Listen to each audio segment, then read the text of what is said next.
poor person call me a bitch or a hoe, and I'm, there's plenty of women out there that say, oh, well, they're not talking about me, but I don't believe in that philosophy because, regardless of whether or not you know personally that, you're not a bitch or you're not a whore, you're still a woman, and there needs to be some level of community where, you feel offended if somebody is insulting, another woman, whether it's you or not.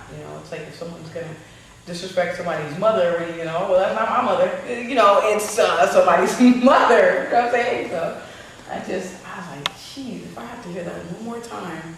I mean, there was a time where you would never hear that. I mean, if you listen to the message or if you listen to Rapper's Delight, I mean, there was no swearing, no nothing. Exactly. It was it's all uplifting, and that's one of the things that made me really love Kanye West was because I was like, look, you can say whatever you want about him, but he is, I don't feel insulted, I don't feel anything but uplifted. I actually feel like, okay, I could probably get out and do this after listening to him, and for me, by the time he came out, I was so desperate to hear something other than the crap that was on the radio that I was like, yes, okay, I'll take it. It could have been Big Bird rapping. I would have been like, oh my God, Big Bird is the shit, okay? Because I just was so through with bend over and touch your toes. I was just like, and that's what Frankie. At different times though, like when we grew up and how we were raised, people accepted responsibility. So well, yeah.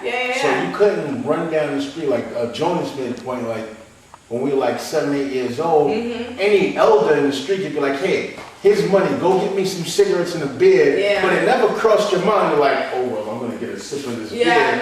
Because you knew if anybody walking down the street who was an elder saw you, they would bust your ass. Yeah, and then you could go home and complain about it. So now you look at a different time where the parents are younger, so they're raising these kids and they're still kids. Nobody is accepting responsibility for themselves and for what's going on in our society. It's like, well, that's not my kid. So it's not my problem. Exactly, but it is. That's not my mother, so it's not my problem. Yeah. And this is why everything is all crazy, where it's like, oh well, you call it a bitch. They're not talking about me. Exactly. And you got to look at it you got to look at it as a whole. Back then, you know why we stood together because we were a community.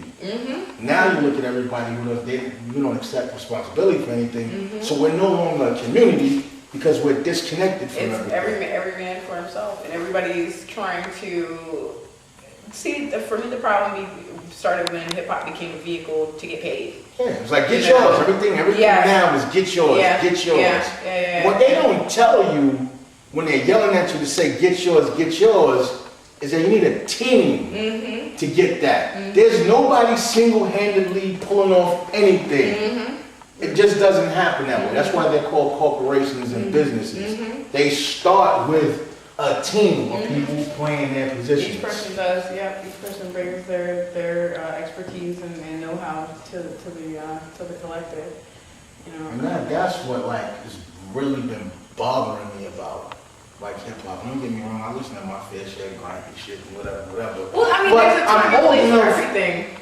I'm old enough to differentiate that, dude, you ain't going out killing 100 people. Well, that's the whole thing. Tomorrow. That's my problem with it. Is that it's not a real and true representation. And these same cats that are telling you, bend over, ho, pick the money up, ho, or turn around when they win a Grammy and say, I'd like to thank God and my mother. It's like, you have a mother?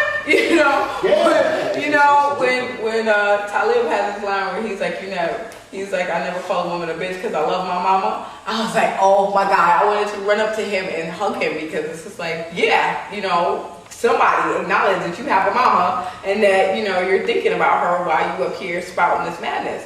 And don't get me wrong, I mean, everybody doesn't have to sing about, flowers and roses and skip through the fields, but there's a time and place for everything. There's two sides to that coin. The problem that I have right now is that it's just this one side of the coin that they keep showing. Well, that's what I'm saying. If you listen to that first Wu-Tang album, I mean, they got some crazy, straight, grimy, ill shit. But, 3 tracks in, they talking about, oh my God, the heartbreak that I ain't had no money. And it's the whole picture. You get the full spectrum of what their experience is, not just, one little piece of it. And the problem for me is that when you do that, when you perpetuate this single idea, it sends this message throughout the world that this is who Black people are. This is one little box here. This is what we are.